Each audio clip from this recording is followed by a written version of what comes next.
Hello, and welcome to Eloqua Office Hours, Forethought Marketing's monthly discussion for Eloqua professionals. I'm Richard Holder, and I'll be your host today.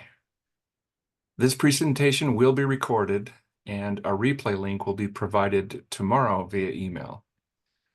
We encourage you to ask questions using the Q&A feature.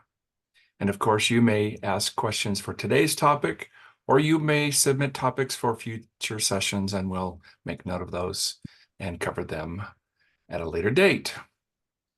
Joining me today is Mark Lavelle, the CEO at Forethought Marketing, who will talk about preference problems, balancing privacy, consent, complexity, and choice.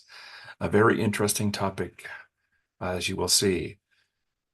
For background, Mark has over 25 years of experience in Silicon Valley, and he founded two successful CRM startups, and is a visionary leader who's been at the forefront of marketing and sales technology for over 20 years.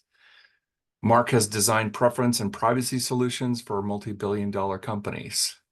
So, Mark, with that brief introduction, let's dive in, and I'll turn the time over to you. Thank you, Richard.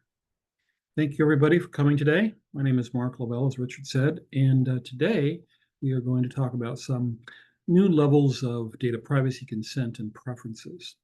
I have structured today's conversation around the different levels or different levels of preference implementations that can occur.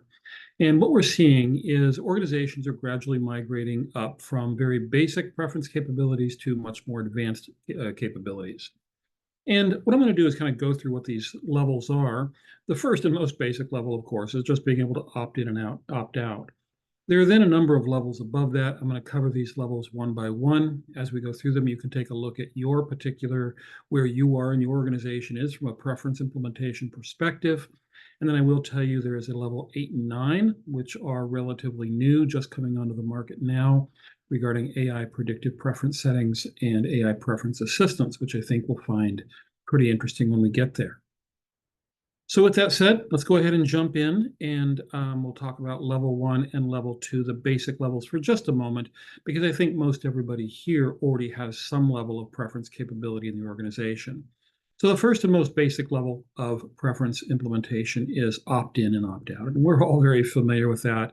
We see different types of opt-ins and opt-outs. One of the things I'll mention is that when we see these opt-outs, you'll notice that on this particular page, there's not only an opt-out, but there's also an opt-back in, or an ability to confirm. And what's nice about this is you're not just giving a customer a choice to say no, you're giving them a choice to also say yes, and recognize that there's an equal call to action for both of these.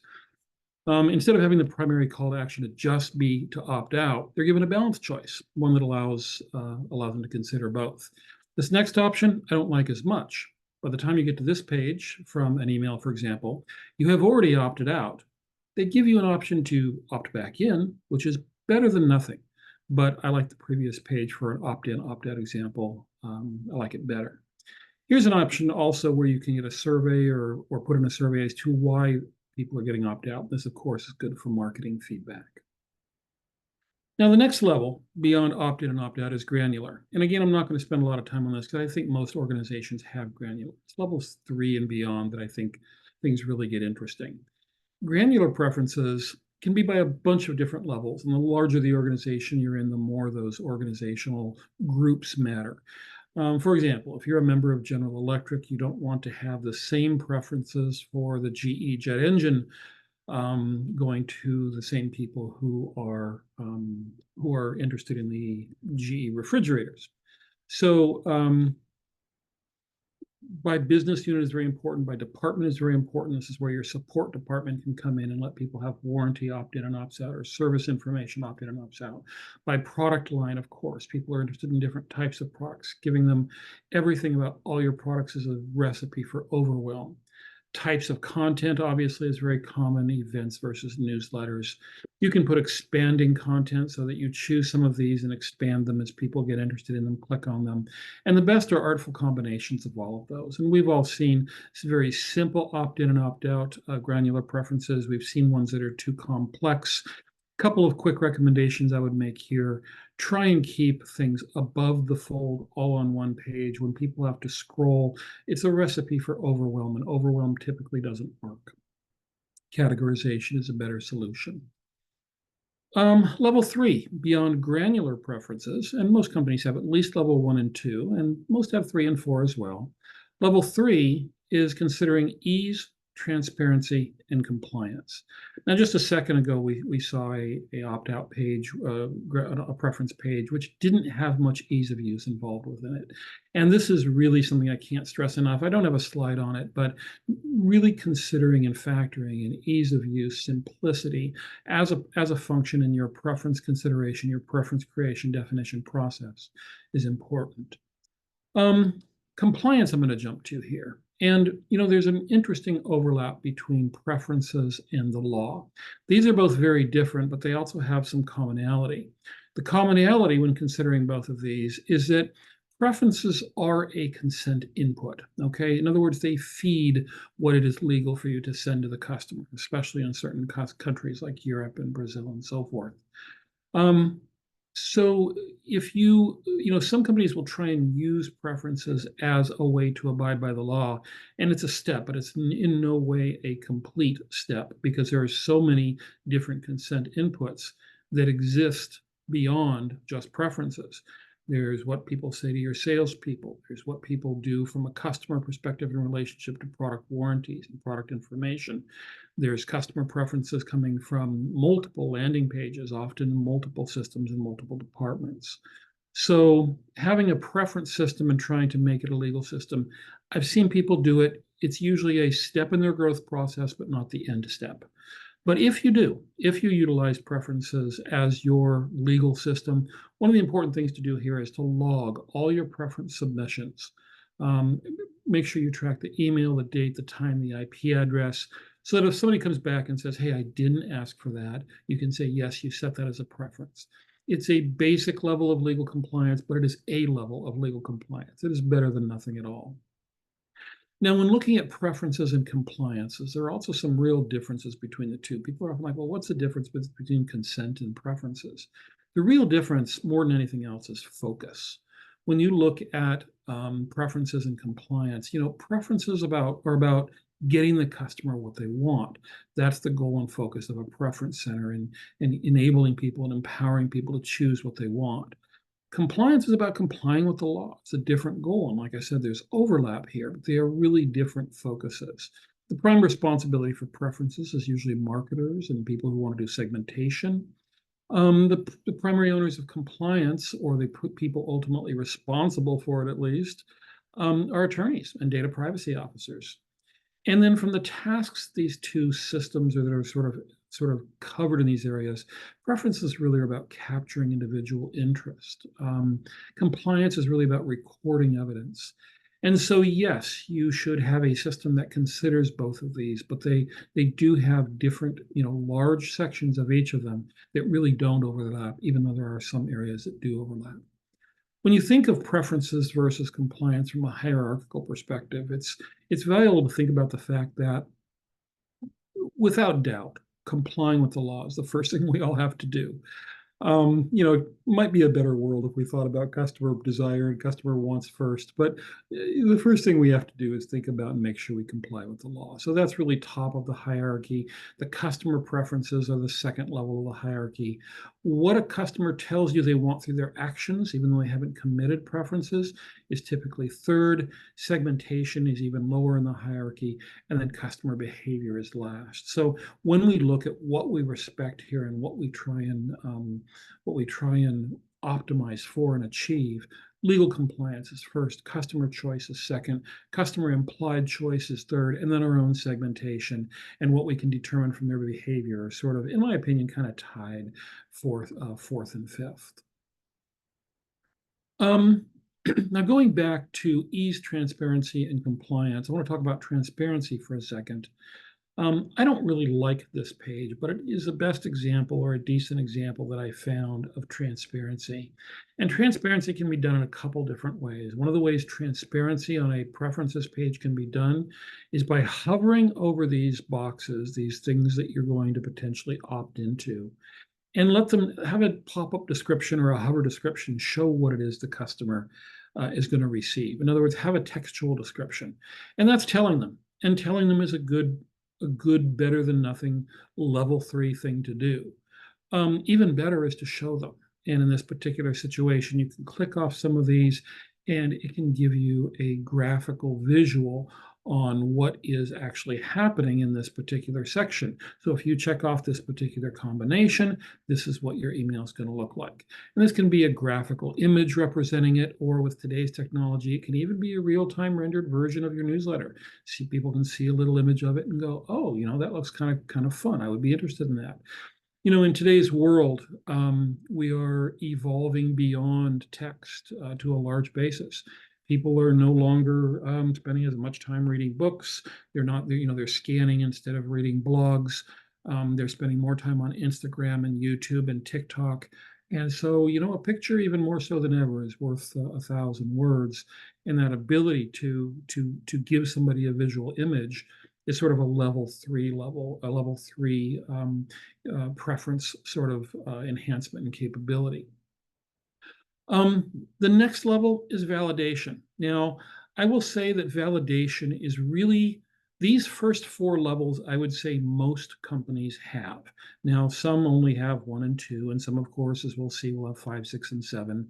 But my best guess is the most people are hovering around 2, 3, 4, 5 is sort of the area where generally everybody is. And so all validation is authorization. It's instead of just trusting that somebody is who they say they is and who they are, and that the email they clicked on is actually theirs. It's making sure that you actually go through a process of checking with each person that they are who they say they are and have access to the email in question. Now, in some places, this is required by law. And so it's very valuable to have for obviously top of your hierarchy reasons. In this case, we have a person here. We can see here in step 1, this person comes in here and he goes, and when he initially loads the page, he enters his email. His email goes into a system. The system then comes back and there's a confirmation link to his email. He clicks on that confirmation link, proving that he has access to that email.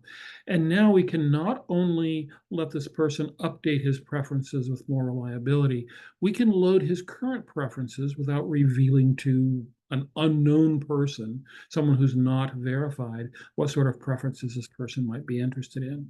So this validation or authorization is level 4. And level 4 gives us a lot of the abilities we'll see going into levels 5 through 7 as well. So this authorization is really a next level above just accepting that somebody says who they are. Remember that if you're at level 3 or below, what that means is anybody can come to the website, type in anybody's email, and sign them up for anything that you allow them to. And you'd like to think that most actors in the world wouldn't do that, but we all know there's all sorts of people. And so being able to validate who somebody is very valuable.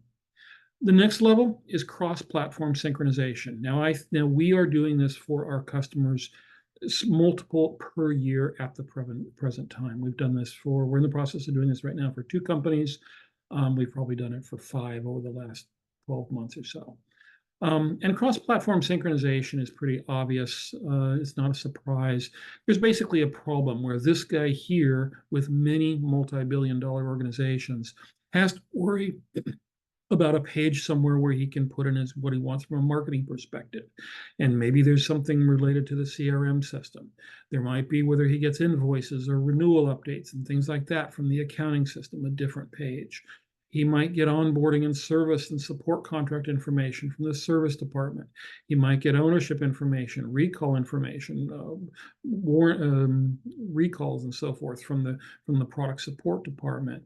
And all these multiple places that this person has to go to makes your organization look disjointed, maybe even dysfunctional. It's not too bad today, because I would say it's more the norm to have all these pages, multiple pages that somebody has to deal with than the exception. But it is changing. It is changing rapidly. It will change even faster with AI as we continue down that path. So what we want to do here is we really want to have all preferences centralized. We want to be able to synchronize all these different preferences into one location. We want to give this person the ability to see and edit and have a full corporate perspective on all the preferences in your organization from one place. This also allows you to edit them and provide them in a centralized way. And this is basically cross-platform synchronization level 5. Going on to level 6.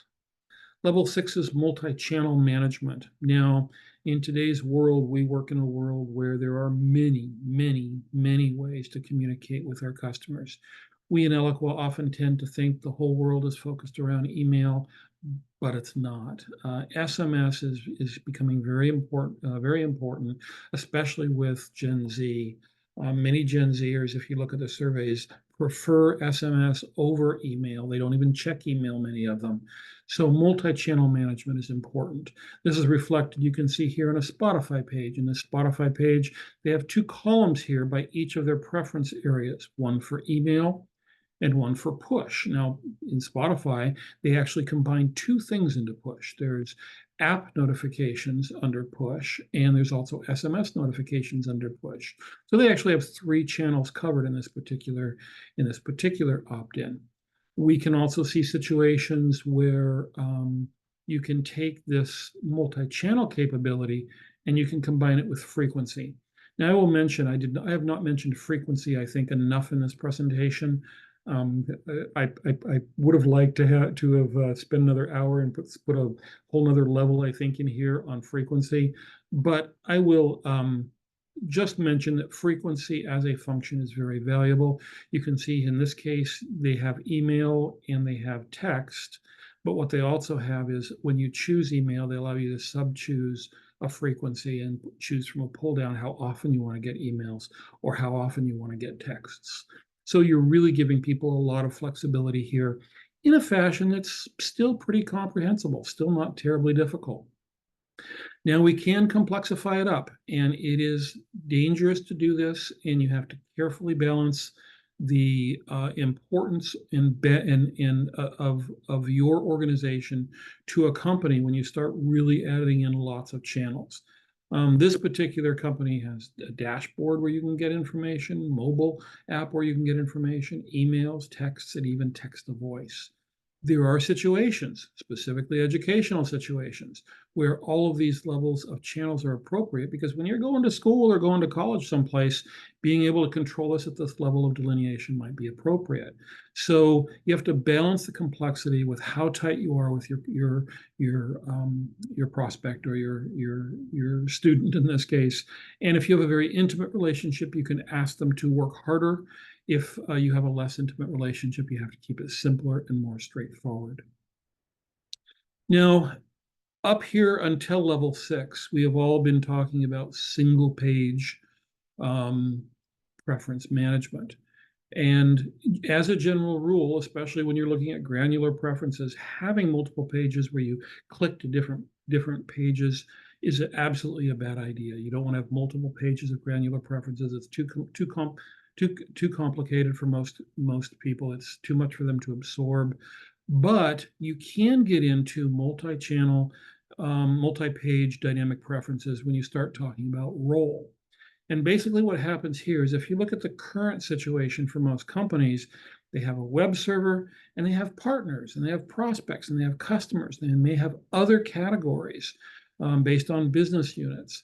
And the web server basically serves the same preferences page to all of those.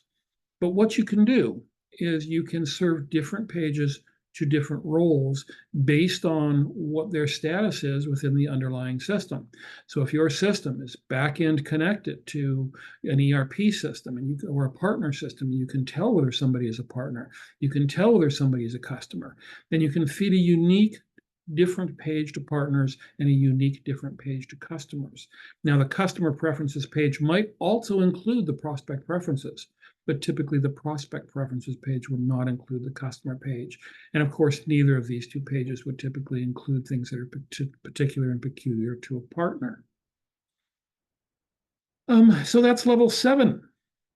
Level 8 and level 9 are pretty quick, pretty fun. Level 8 is happening more and more frequently these days. And level 8 is where we basically use artificial intelligence to gather everything we know about our customers. We may gather this obviously from all the internal systems in terms of the marketing system, of course, the CRM system, of course, but also what products they own, whether they're a customer or not, whether they're a partner or not, maybe even social media, and pull from social media what they're doing on LinkedIn if it's a B2B environment, or pull what they're doing on Facebook, Instagram, Facebook and Instagram, and if they are if it's a consumer sort of business.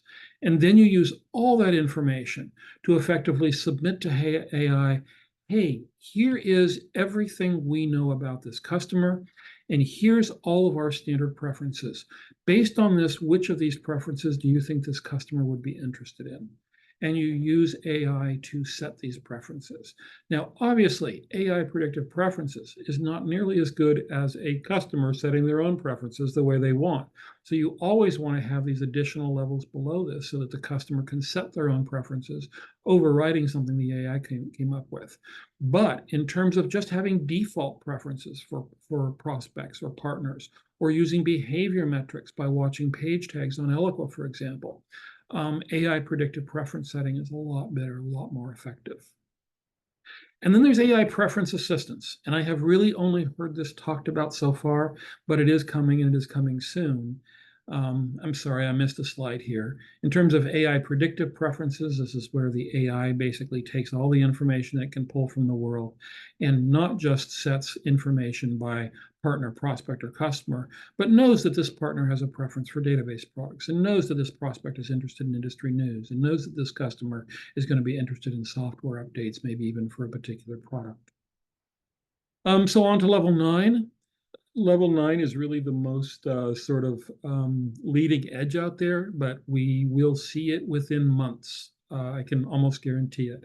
And this is where you literally have a page on your website, and at the top of the preference page, it says, hey, tell me what you'd like to receive. And somebody just types it in, and the system then comes up with some preferences and says, here's what I would recommend, and lets the person change their frequency. So by simply doing a ChatGPT interface, the person can just type in what they want, just off the top of their head what they're interested, and the AI is smart enough to go, that probably means this preference, and that probably means this preference, and that one probably means they own this product, and we should put them on this customer preference. So those are the 9 levels of customer preference capabilities. People usually start off down here. You can now take a look at this list and say, okay, where on this ladder am I? Am I at level 4? And am I validating my preferences? Obviously, this is not a perfect ladder, and it is possible to do some of these before you do other of these, and it doesn't have to be perfectly sequential. But typically in an industry, we see this sort of evolution occur. And so where are you? Where do you think your organization should be? As I said, most customers are doing validation, getting into validation right now. We're starting to see cross-platform synchronization. We're not seeing a lot of multi-channel. We did a little bit of multi-channel for a customer last quarter of last year. Not seeing enough role-based dynamic preferences. I think we'll see a lot of that coming up soon. Only the most advanced companies are really getting into 7 and, of course, 8 and 9. So that's really the overview of the presentation today. I'd like to open the floor to any questions. And if anybody has put any in the question, Richard, if you could run them off to us now, that would run them off to me now, that would be great. All right. Thank you, Mark. It looks like we do have a few questions. The first one is, you mentioned near the beginning about ease in preference centers. How do you make it easier if you have a lot of options for them to choose from? Well, there's 2 answers to that. There's probably more than 2. The first is that you simply have to be somewhat brutal if you're down here at this level, if you're down here at level 2 and 3, you have to be brutal on what you don't put on the page. It's kind of like looking at being on the cutting room floor of a key movie. They leave lots of great scenes on the floor of what they call the cutting room floor, that actors and directors and writers and cameramen have all put a lot of time into. But if it doesn't tightly fit the purpose of what's going on with your audience, you got to let it go. And then maybe enable people to do that through other methods, through other mechanisms, through specific emails targeted to them. And if they click through on it, give them that options. It gets easier when you start to move up the ladder. When you move up the ladder and you know who somebody is, then you can make things a little more complicated. You can do role-based pages so that your customers get lots more complexity, but your prospects and partners don't have to see that complexity because they're not customers, and vice versa. In addition, there are ways like with multi-channel to have the basic capability to have your preference areas on the left-hand side, but you can enable people to have pull downs that don't overcomplicate the page until you decide to pull down one of the options. So you have your preferences there, and it says email, email, email, email, email, email, email. Pretty simple. But then if you want to, you can click the pull down, and all of a sudden you can choose SMS, or you can choose phone up text, voice call, or you can choose DM via X or something like that. So there are techniques to do it. I can't cover all of them here. If you're down here at the lower levels, you just got to be brutal. At the upper levels, you really use technology to make it simpler for whenever it can be. Great. Our next question, they're asking your thoughts on how to manage communication preferences when the contacts are shared across multiple brands within the same organization. It's a great question. So it does heavily depend on to what degree the brands cross-sell and upsell.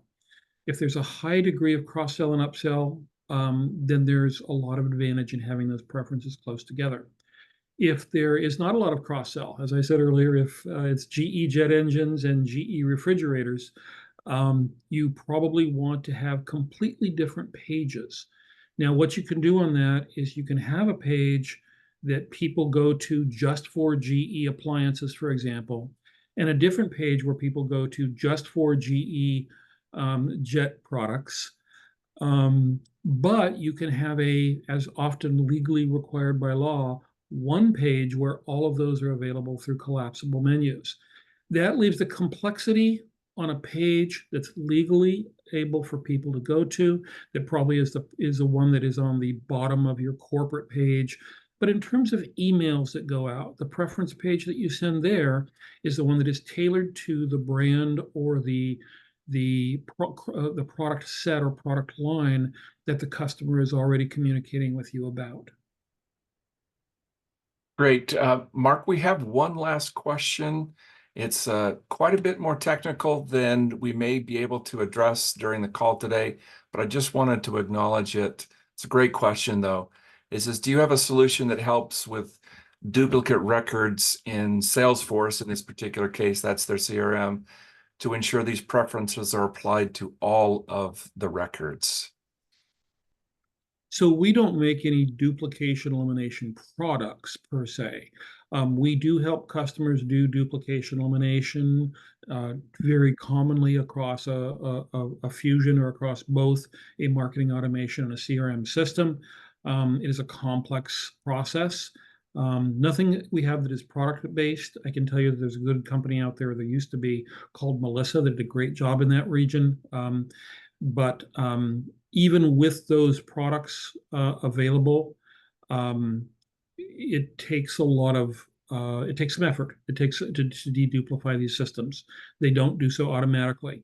There is a lot you can do within Eloqua upfront in terms of new landing page submissions or new information coming into the system to make sure as it goes through the Eloqua customer or prospect onboarding campaign that it is deduped at that time. There are also things we can do in one of our products. It's more a small subset though, where if we detected duplicates in the system, we can submit what's called a human in the loop request, which asks a human to look at the two records and merge them. We also have an Eloqua capability that allows us to merge two different duplicates in Eloqua. So if you know what the two duplicates are and you want to merge them, you can do that. But is there something where you can press a button on a product and all the duplicates magically get taken care of just the way you wanted? Unfortunately, no, we really don't have that. It still takes a fair amount of effort at this point in time. Well, great. Thank you, Mark, for that answer. And to the person who asked the question, it came in anonymously. If you would like to follow up with us, you can send an email to info@forethoughtmarketing.com, and we would be happy to discuss your use case even further. Thank you for attending today's office hours.